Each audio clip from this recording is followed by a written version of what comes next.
Hi everyone. Today I'm going to be going over problem number 2 of the linked list portion of CSM 61A's week 8 worksheet.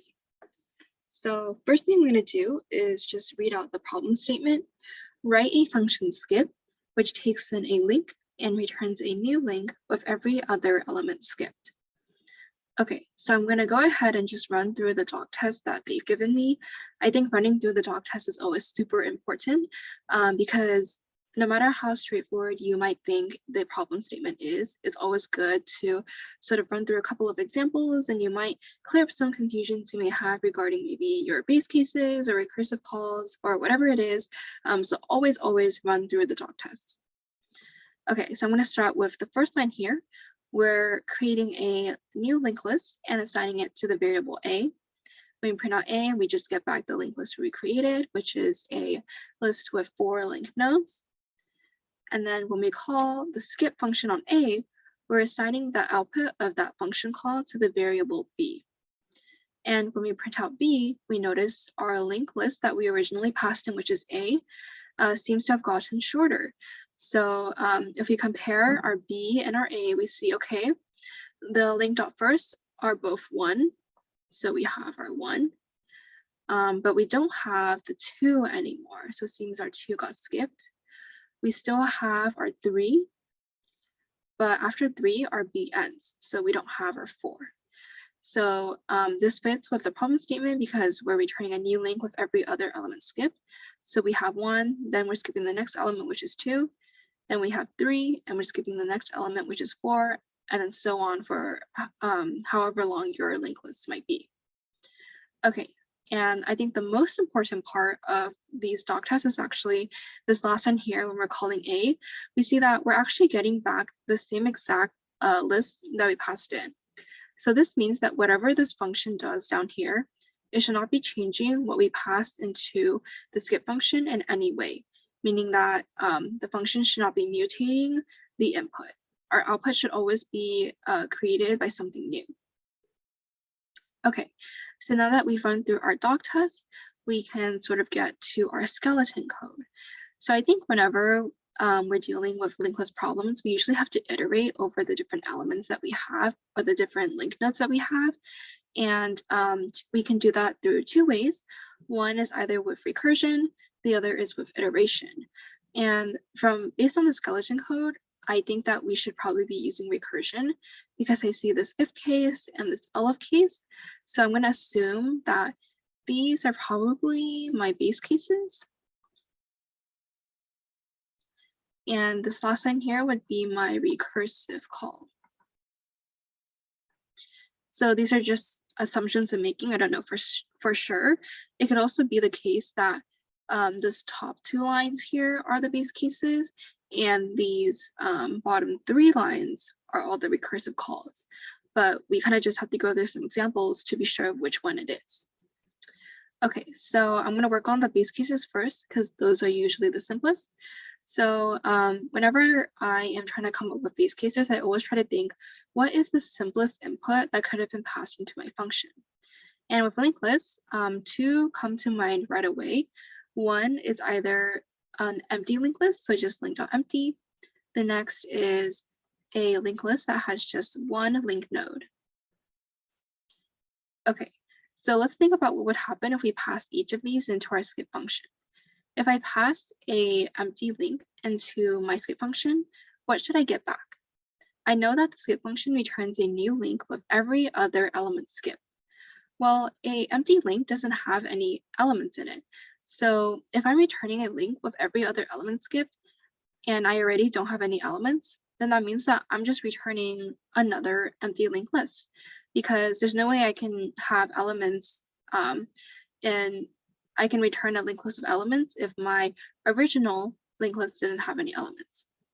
So I just return an empty linked list. For a linked list with just 1 linked node, if I were to pass it into the skip function again, I want to return a link with every other element skipped.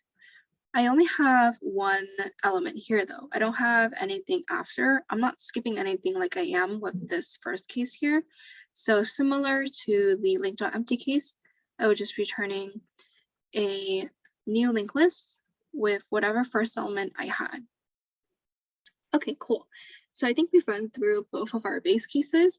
So let's try to translate that into the code here. So I'm just gonna go ahead and think, okay, so my first case is when my list is empty link. So I'm gonna write if list is link.empty. Then I want to return an empty linked list. So I'm just gonna go ahead and write return link.empty. And for my second base case, it's if my list.rest is link.empty, meaning I only have one element. Then I want to go ahead and return a new linked list, passing in whatever first element was in my original linked list that I passed in. So just list dot first. Okay, cool. So now we have our base cases down. We can see, okay, it is this first case here where our first 4 lines are the base case and our last line is the recursive call.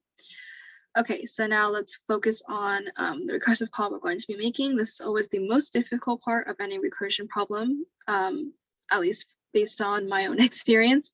And recursive calls can be pretty difficult, but one thing you just have to keep in mind is the recursive leap of faith.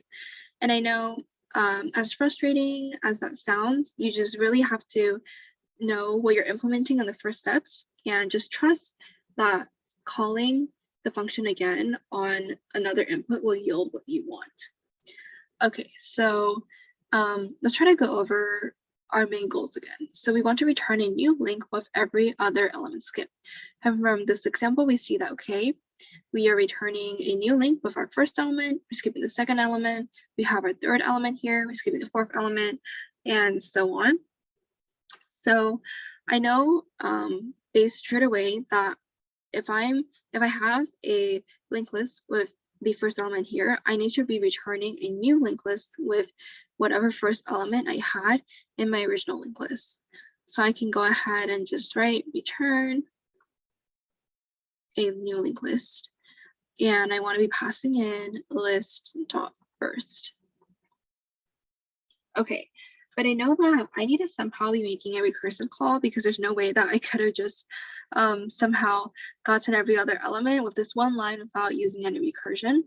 And this means that I'm probably calling my skip function for the rest part of the new linked list that we have. So I think there's 2 ways you can think about this. So the first one is if I have, for example, a link with 1, a link with 2, and then a link with 3. We know that we want to return this 1 and also this 3, and we want to skip this 2. So what are the different ways we can sort of get these elements? Well, I know for link of 1, I can refer to it as a list.first, which we did here for our call. For this 2, I can get it by saying list.rest.first. And for this third element, I can get the 3 by saying list.rest.first. Okay, so I know that I already have my list.first, so that's great.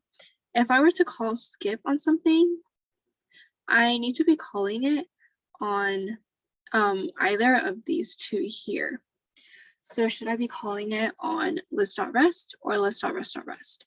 So let's first try out list.rest. If I were to call skip on list.rest, that means I would be calling skip on this linked list here. So let's just run through the case. If this gets passed into our skip function, I'm going to go through the base cases. Is my list an empty link? No, it's not. Do I only have 1 element in my linked list? Nope, I have 2. So I'm going to go into my recursive call again, and I'm going to return a new link with list.first. Well, what is list.first in this case? It's the first element of this linked list, which is 2. But that's wrong because we don't want 2 in our new linked list. We want to be skipping 2. which means that we can't have list.rest. We should be passing in list.rest. If we were to pass in list.rest, then we can see that we would only be passing in this part of the linked list. If we run through our cases again, our list is not empty, but it does only have one element. So we're just going to return a link with list.first, which is 3, and that's what we want. So we would essentially be getting a link with 1, which is our list.first, and then from a recursive call, we get another link with the element 3 in it. And that matches the doc test that we had here. So that's basically one way you could think of getting your recursive call. The second way you can think of it, and it might be easier, I think, for some people, is